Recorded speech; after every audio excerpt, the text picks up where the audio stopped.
our Eight-Petalled Lotus of Asian medicine, and we've been going through the elements. We went through the wood element, we went through the fire element, and now we're going to do the earth element. This is going in a nourishing cycle. The wood feeds the fire burns the wood that turns to ash and to earth. So this earth element is really a foundation for us.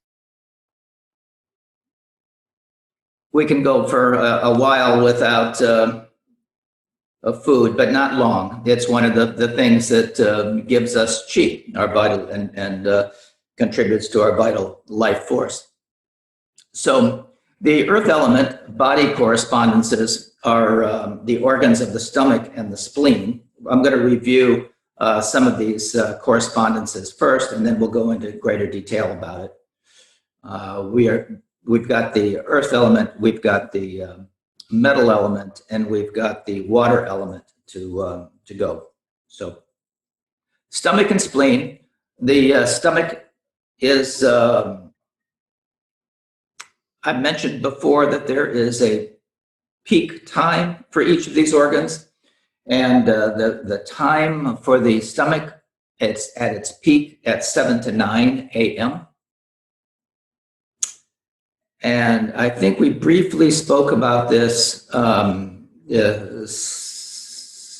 Breakfast, you break your fast after sleeping in the morning. And that is the time when the stomach is at its best to digest, 7 to 9 a.m. And unfortunately, when we usually have our big meal, it's just the opposite time, 7 to 9 p.m. And that is the low time for the energy of the stomach to do its job. The official of the stomach is known as the official of rotting and ripening. I know that doesn't sound attractive, but it's like a big cement mixer. It has to literally cook the food. So some people don't have good gastric heat, and they have indigestion, gas, bloating, a variety of digestive issues.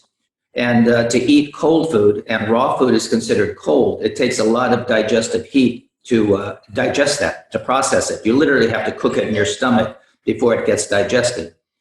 And if you see undigested food particles, in your stool, that means that you're not digesting it. And that is usually due to, we talk about the microbiome and those kinds of things, which we'll talk a little bit more about. And we talked a little bit about it last time. But there is a weakness in the digestive system. And the gas, indigestion, bloating should not happen, of course. But if the energy of the stomach is not up to speed, then we have a variety of symptoms that can occur. And the spleen is 9 to 11, and the spleen is the official transportation. It moves through the blood the nutrients to the cells in Chinese medicine. The spleen is also seen as like a big lymph node. It helps to purify the blood and filters the blood and makes blood cells. And we make blood from our digestate, from the food that we eat. So if we have good nutritious food, then we have the building blocks for our blood. And if either we're not eating, nutritious food, or we're not digesting properly, we're going to be anemic, where our blood is going to not be at full capacity. The red blood cells, the white blood cells, our immune system, as I said, the spleen is like a big lymph node. Lymph system is important in our protective system, in our immune system. And white blood cells do that job of scavenging and pulling out the viruses, the bacteria, the pathogens that may invade the body. And if everything's up to speed, if you see the blood under high microscopy, you see these white blood cells as scavengers, and they will wrap themselves around these viruses or bacteria and destroy them. So even cancer cells, we have these cancer cells, we have bacteria, we have parasites, we have a variety of things living in our bodies, and the body in its wisdom recognizes this and will work to remove them if they are a threat to the system. So stomach and spleen, those are the two organs associated with the earth element. And the sense organ is the mouth. That's where we put our nutrition in. That's where we begin. And chewing your food is very important. It starts with the saliva. There's lots of digestive enzymes and things that help break down the food in your mouth. So just don't gulp your food down. Chew it and liquefy it before you swallow it. That is an important part of the digestive system. And we also talked about taste, so tasting your food. Taste also has an impact, and herbs that are used are based on taste primarily. So bitter taste is associated with the fire, sour taste with the wood, and the sweet taste helps to nourish the flesh. So tasting your food, and food has a variety of taste to it, just like different colors of our food. And we want to have on our plate a variety of tastes and colors. The tissue associated with the earth element is the muscles and the connective tissue, the fascia, but basically muscles. It sometimes says flesh, but not flesh like skin, the underlying layers. And if we don't exercise, if we're not don't get enough nutrition, we can look anorexic, we lose our flesh, we become weak.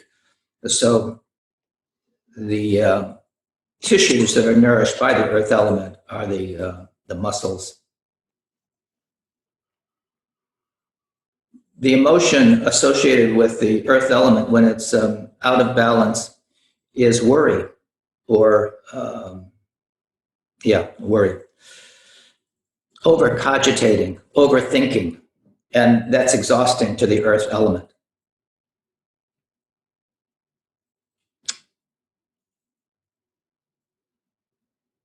It's associated with our capacity to think as well. And, often in a place like Gainesville with our university and Santa Fe College, we have a lot of students, and it's not unusual to see students who don't eat well and are studying, are using a lot of memory and having to learn different things. And that is, it decreases the yi, or that mental capacity. And if that's combined with not sleeping very well, or again, not having nutritious food and eating on a regular basis, then the body can really get into decline. And we said that it is associated with the immune system, so the immune system also goes in decline.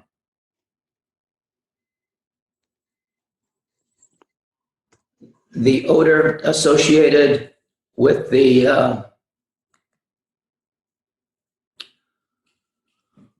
earth element is a sweet or cloying kind of fragrant odor. And it's, we talked about the fire being scorched, wood being rancid. This odor is a sweet, cloying kind of odor, often associated with a diabetic, if you've ever been around someone who has blood sugar problems, for example. And I should say that the spleen and pancreas are both yoked together. When I say spleen, I also mean pancreas.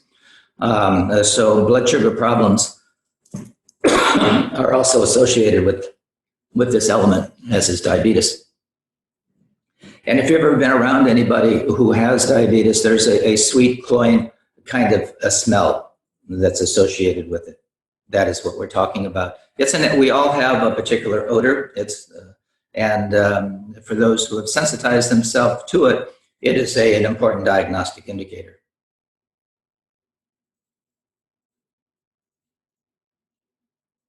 So again, I'm going over these particular things because it is one of the 8 petals of Asian medicine, and this particular earth element is significant, and the practices that we've been talking about, the meditation, the Qigong, all these things help to ground, stabilize, and root us. So that is an important part of the healing process, and understanding the earth element is important.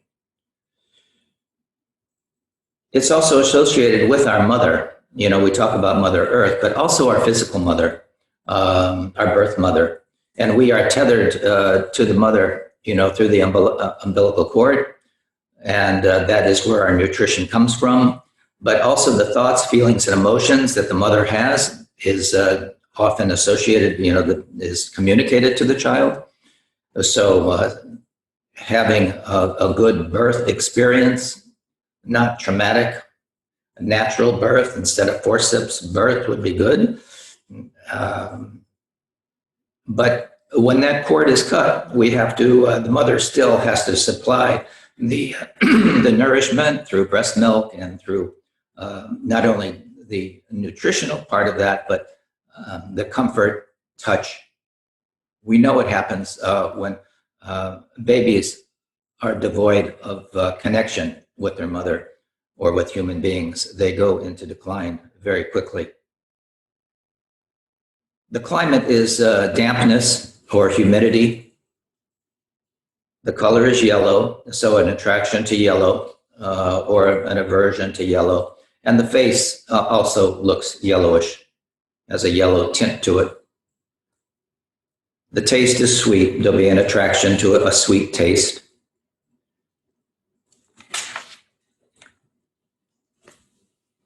The season is late summer. We're kind of, we had an extended late summer this year. And things begin to kind of slow down. And we gather our energy. This is a time of harvest as well, to a certain degree, the end of the growth cycle. And it's a good time to kind of take inventory on all that we've accomplished and the abundance that we've created in our lives. And as I mentioned, this earth element brings about a sense of grounding and stability and connection and security and internal strength. So it's a time of reflection and a time of transitions. We're transitioning into a new season. There's also a period of time between each of the seasons that this earth element is also predominant. But as we were saying, it's certainly associated with our mother and our relationship with our mother. If it is not good, that creates problems for us. We said as a fetus, you know, we're connected to our mothers literally by the umbilical cord for our life support. And at birth, this cord is cut, but we still are dependent on our mother for life support, protection, and our feeling of security in the world. And if that is not there, then all those secondary problems arise, both nutritionally and our sense of security and comfort and caring. We're completely dependent on our mother for our survival. Any question about anything so far, these correspondences, before we go a little deeper?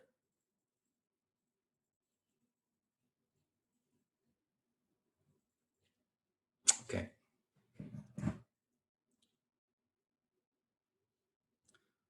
So we mentioned the color is yellow, and that means, you know, we eat things also that are yellow, and it is eat what's in season and what grows around you. So if we look around, we see the yams, the squashes, the pumpkins. That is a very distinctive part of this kind of growth season.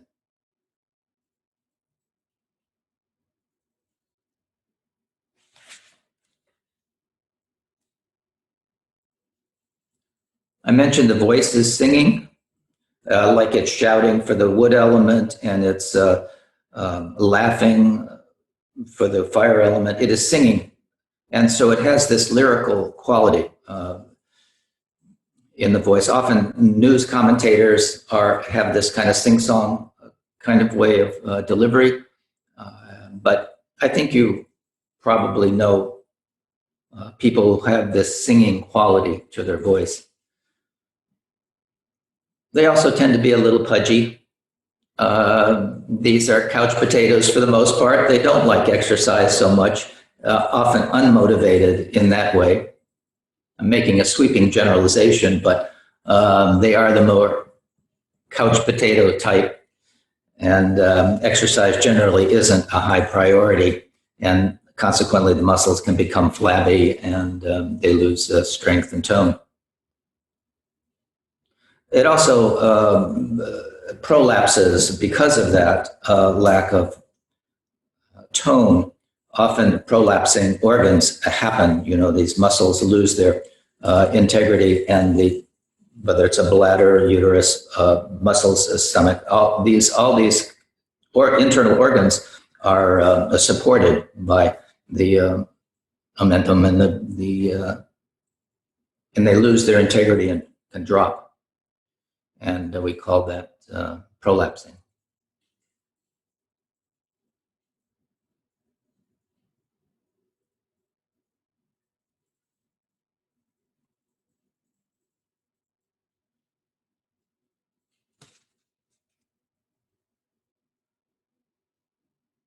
We use the word digesting a lot. I made a little note here, you know, when we're constantly taking in and digesting things and letting go of things. But we talk about digesting information, chewing over ideas, devouring books, having an appetite for life. And on the other hand, we might say we can't stomach something. And all these things are aspects of our earth energy. And we can overindulge and get overwhelmed and become unable to take in one more thing.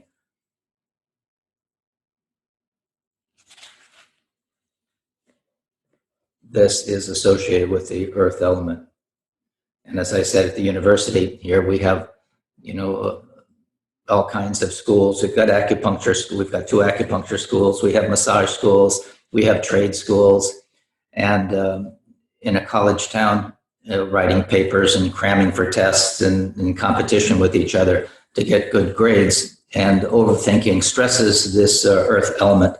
And we see this, it can manifest as digestive problems, of course, headaches, even overindulging in sweet things. The body may crave sweets to a certain degree. And that in excess leads to an imbalance in the earth. And our worry and our obsessive thoughts also can become excessive. Yeah. Lama, would you say that, or what would you say, Qigong, Tai Chi every day, and a lot of walking, is that a fairly good amount of exercise, or does one need to go to the fitness club and lift weights? No, you don't have to lift weights, but regular exercise is good. Walking is good. The Tai Chi is good. Yoga is good. This is fine. We want to move the Qi in the blood, and on a regular basis. You know, we eat on a regular basis. We need to exercise. We need to sleep. We need to hydrate. So the more regularity, this earth is about rhythm, you know, and cycles. And so having this natural rhythm in our life leads to health and happiness. So it seems to me too that the sitting posture, you know, the 7-point sitting posture is very good for the muscles to really maintain that posture. Well, yes, it can, but extending for if you're sitting properly, but you need to be relaxed when you're doing that. So you need to have your core muscles strong, and that requires exercise as well. If you don't have that, then your back's gonna hurt, or there'll be a variety of things. The core really is important to the uprightness of your spine. So the sitting, I'm gonna say, is probably not your strongest mode of establishing strong muscle integrity. But inside of that, on a regular basis, stretching and working those muscles, particularly abdominal muscles too. A lot of people have back problems because their abdominal muscles are not strong enough. Mm-hmm. Thank you.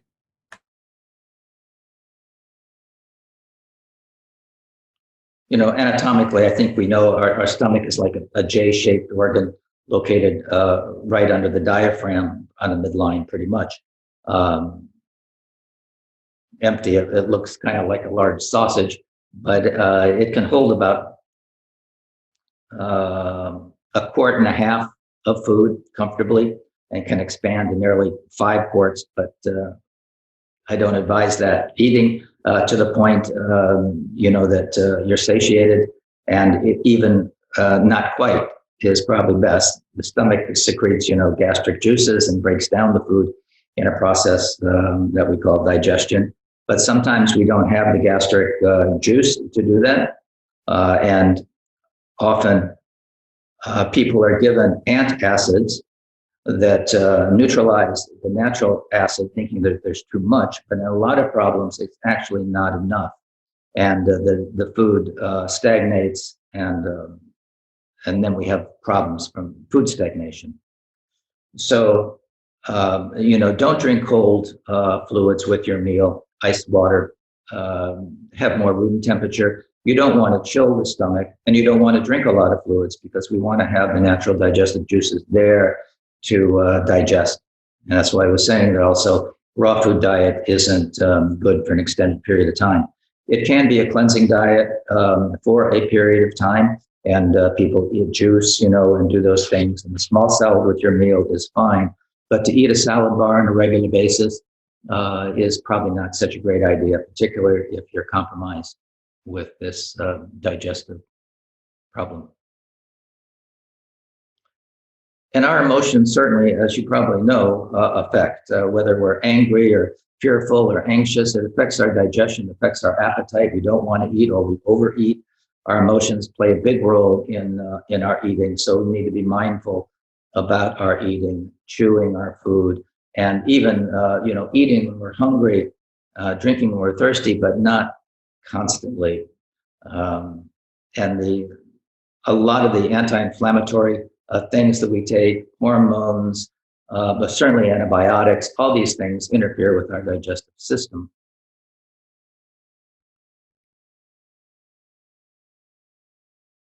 And our worries, we say worry is associated with this particular element. And we know worry also contributes to ulceration in the stomach ulcers.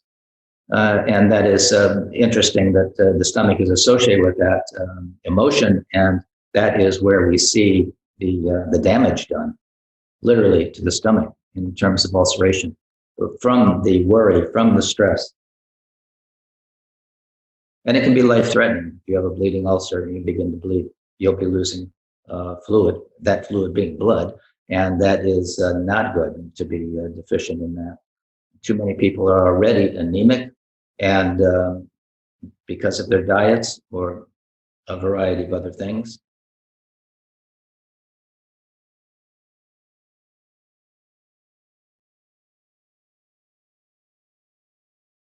Sometimes these ulcers are due to a specific bacteria called Heliobacter. So unfortunately, many monks have this condition, and it goes undiagnosed for many years, leading to abdominal pain and many other digestive problems. I'm saying monks, but many people. So once diagnosed, it's relatively easy to cure, but it has to be diagnosed. So indigestion, gas, bloating, belching, all those things are common symptoms when the earth element is out of balance. And there's a rebellious stomach chi, throwing up. If you throw up, the stomach energy is down. It should be going down. If it's a counterflow like that, bulimia, anorexia, those kinds of things present significant issues and create an imbalance when forcefully expelling, the contents of the throwing up after eating.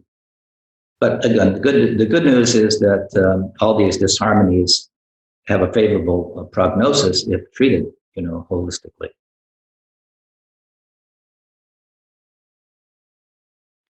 Lama. Yes. I've been wondering, so if we, get home late and we haven't had a lot of opportunity during the day to eat a proper meal, but we're really hungry late at night, what would you advise doing in that situation? I would say eat a proper meal earlier. Okay. If that is a habit, and you're eating late at night, it's going to affect your sleep as well. You'll have a restless sleep if you're digesting late at night. And because, as we just said, the digestion is at its low ebb, it leads to food stagnation and a variety of secondary problems that goes with that. So adjust your habits accordingly. And that is, again, we're talking about the earth element, and the routines and order in our life is important. And to take time to eat, taste your food, not eating on the run or fast foods, have slow foods. Enjoy your food, take your time, and accommodate this simple, effective way to help your digestion and be in sync with natural law. Thank you, Lama. Yes. So I've said this before, it's breakfast like a king, lunch like a prince, and dinner like a pauper. This aligns our energies with the natural healing cycle of nature. And we have been so divorced from nature, it seems we even fear it sometimes, Mother Nature. But it is Mother Nature. Without her, we're in trouble. So eating this way, is an excellent method to balance your weight and to improve your health and your digestive function and live longer. Intermittent fasting you can do as well. There's a lot of stuff out there about IF, or intermittent fasting. It's a term, eating pattern that cycles periods of fasting and eating that involves a daily 14 to 16 hour fast for 24 hours, twice per week. So you could eat an early dinner and then a late brunch, and have about 14 to 16 hours without eating, which is fine to do. And that creates a little time out for your stomach and digestive system. And there's a lot of data to support the benefits of intermittent fasting.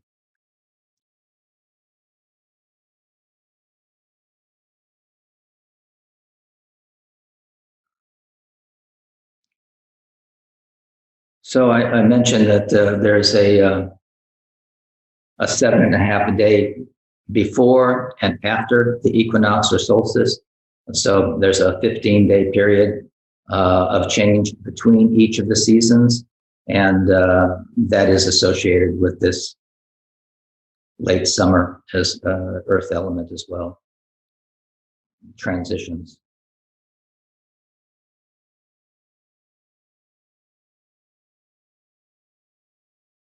So you have several ways of getting energy, the chi in your body, vital life force.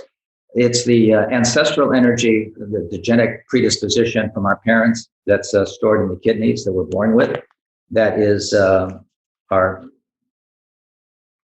one energetic. It's like how tightly our, like a watch, that mainspring is, how strong that is. That has to do with your life longevity and overall health and well-being. But we can, our post,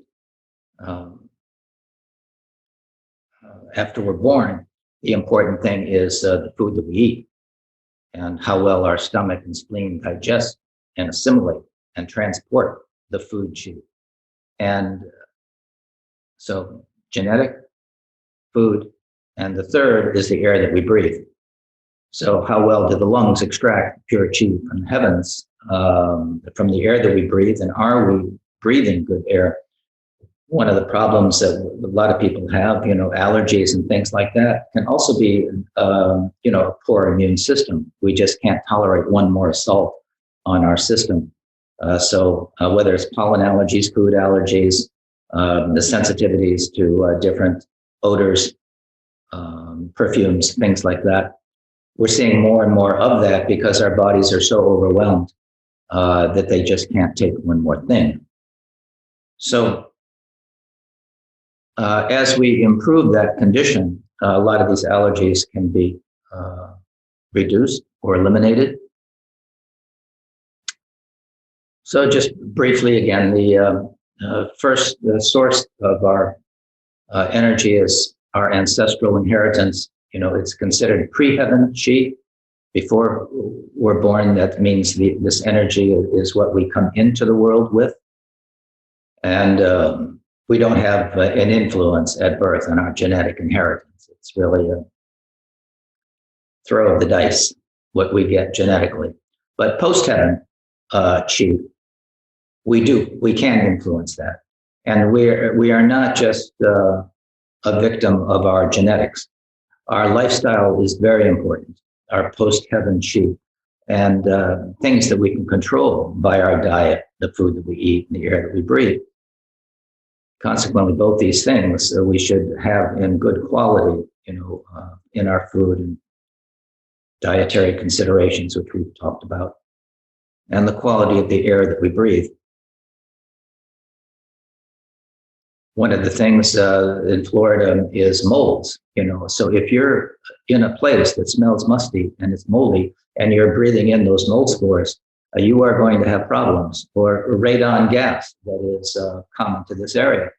If you have a crack in the foundation and this gas comes through that foundation and you're breathing that on a regular basis, that's going to lead to problems.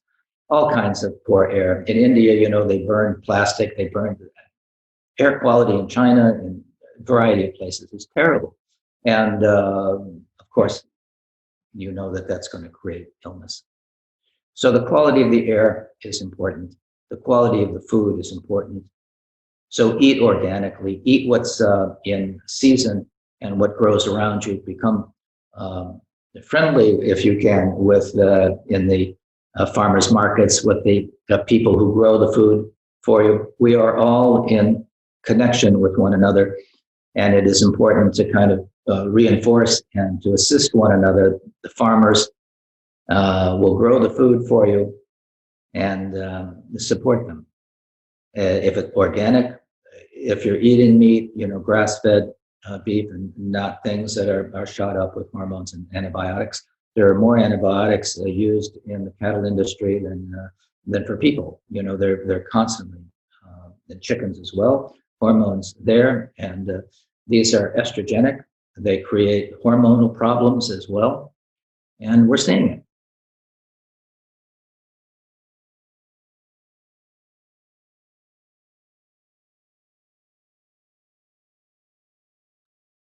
So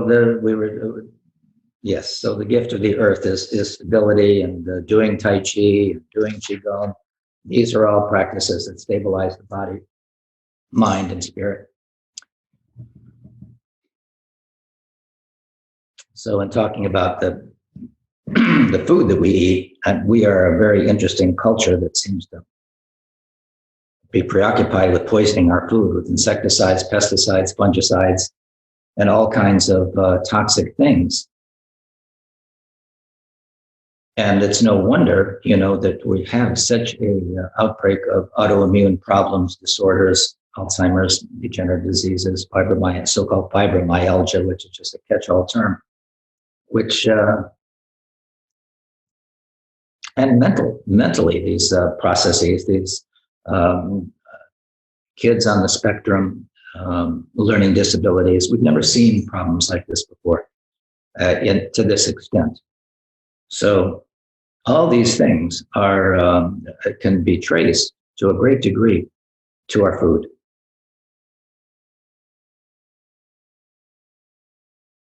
So be mindful of the fuel you're putting into your body.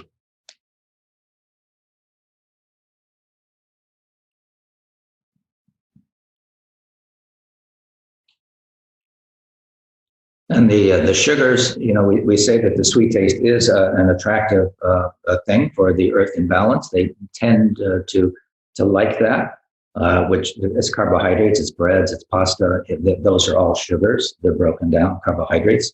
And they're addictive as well. And you may know that if you've stayed away from them for a while, it's easier. But once you introduce the sweets, the carbs into your diet again, it is like you want more. And there's an epidemic of diabetes and high blood sugar that's rampant now. And we see people overweight, grossly overweight, morbidly so. And that is one of the big risk factors that they talk about in COVID or any immune deficiency, because this leads to inflammation. And everything starts with inflammation, where again, it's cardiovascular, musculoskeletal.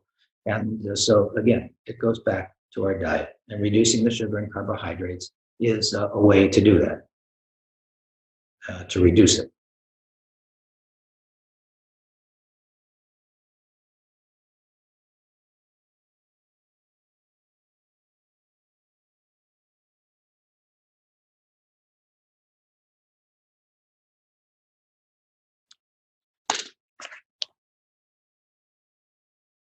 So if you're drinking soft drinks, don't.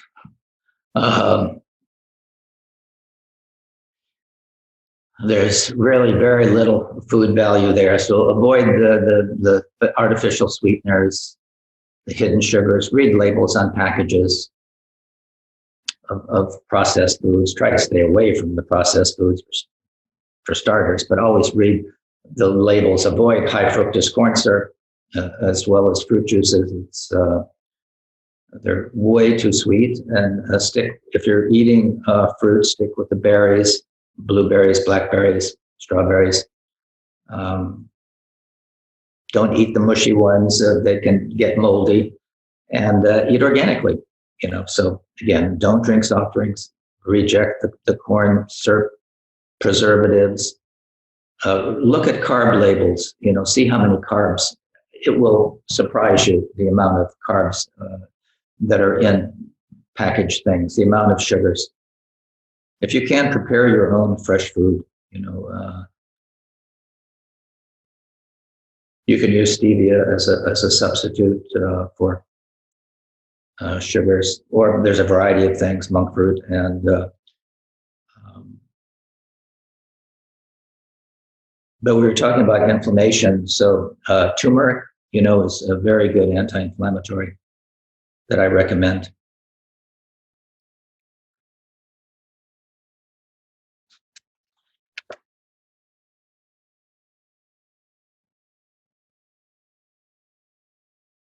Unfortunately, most squash now, zucchini, corn, and almost all soy is all GMO or genetically modified.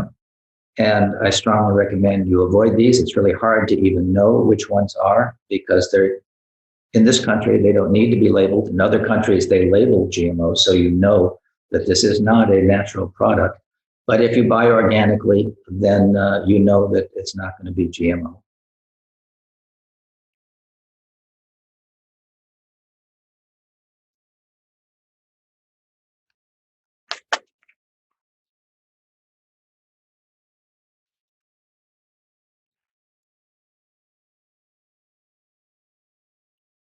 And, I mentioned this, I think, before, just walking on the earth barefoot.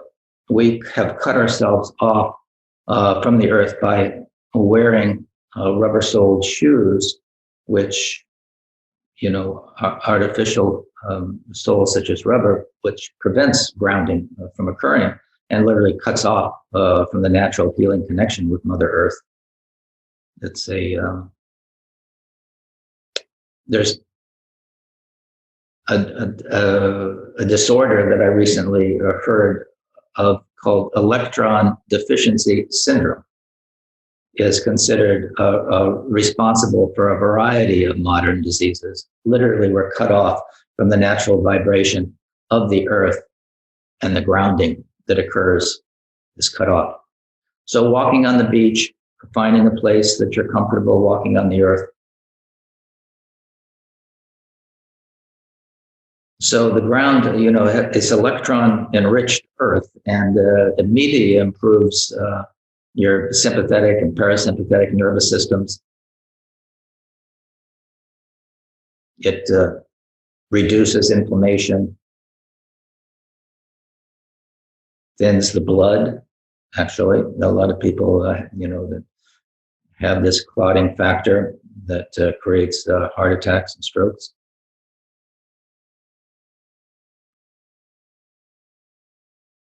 So yes, walking on the earth. One of my favorite things is to walk on the beach. So if you Google earthing, you will see what I'm talking about. That'll bring up this whole idea of simply taking off your shoes and walking outside or on the beach.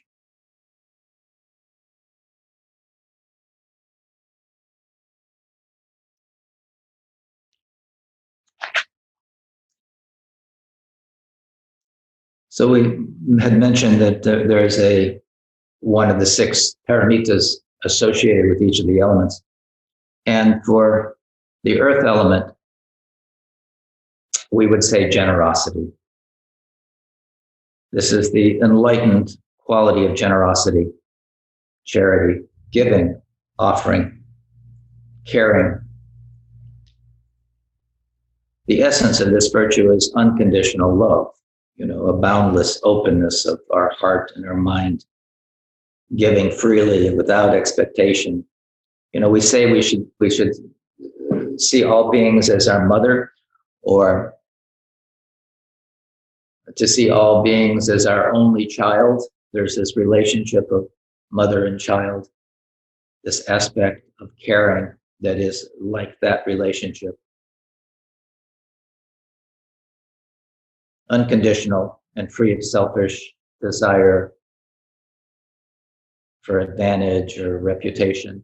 It's just the natural expression of our mothering, caring quality that is our true essence. It's who we are. It's a pure motivation to be of benefit and to cultivate this generosity.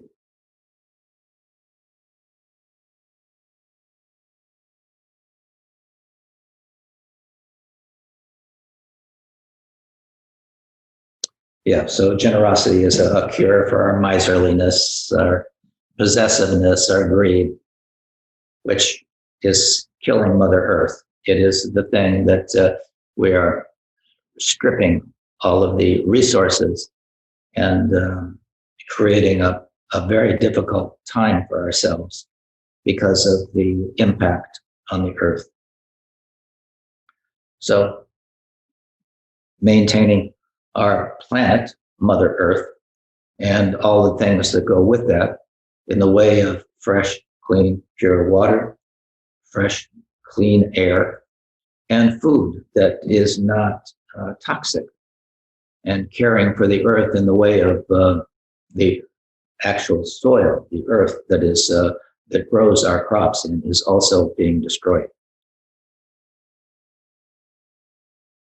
So it's not, I'm not trying to be negative here, but I'm trying to be practical. And this is a little reality test for us in how we can be more mindful in how we care for this planet, and consequently ourselves.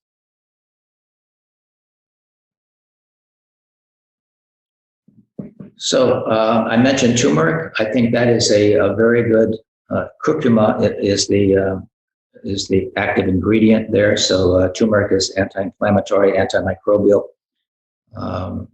It helps our immune system.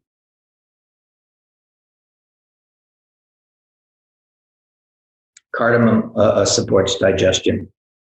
The natural kinds of herbs that are used in cooking generally are good for the digestion.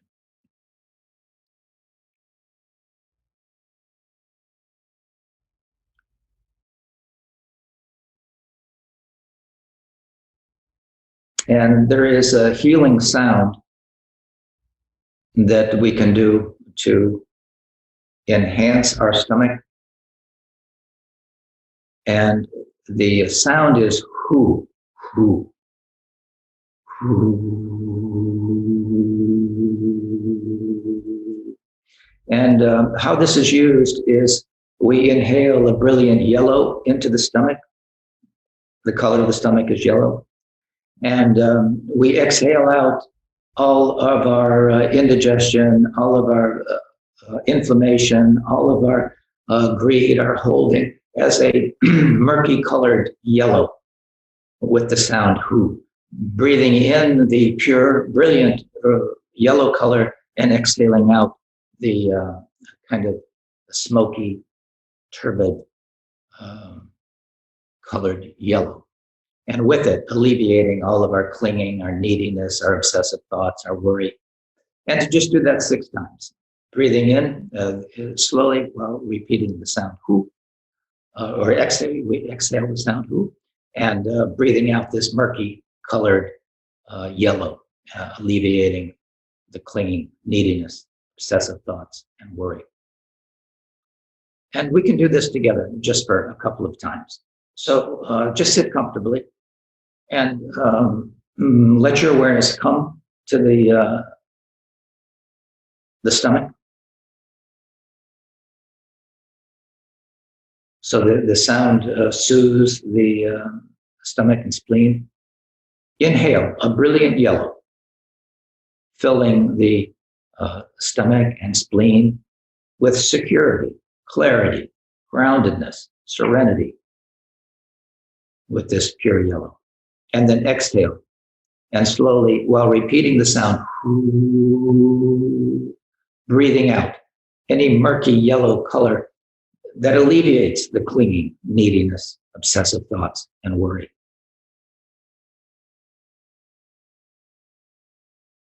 Inhale, brilliant yellow, and with it, security, clarity, groundedness, and serenity.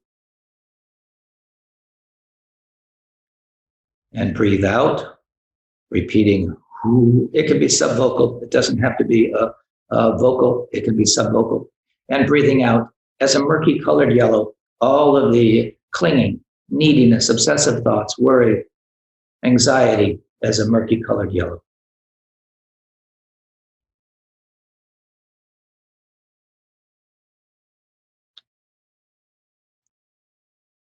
Again, breathing in,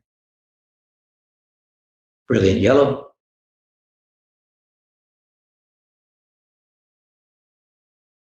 Filling yourself with generosity, security, clarity, groundedness, serenity, and breathing out with the sound who. All of your clinging, neediness, obsessiveness, and worry as a murky colored yellow.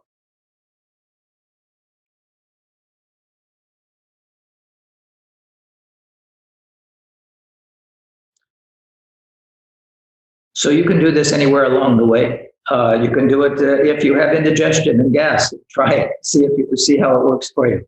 Just doing that visualization.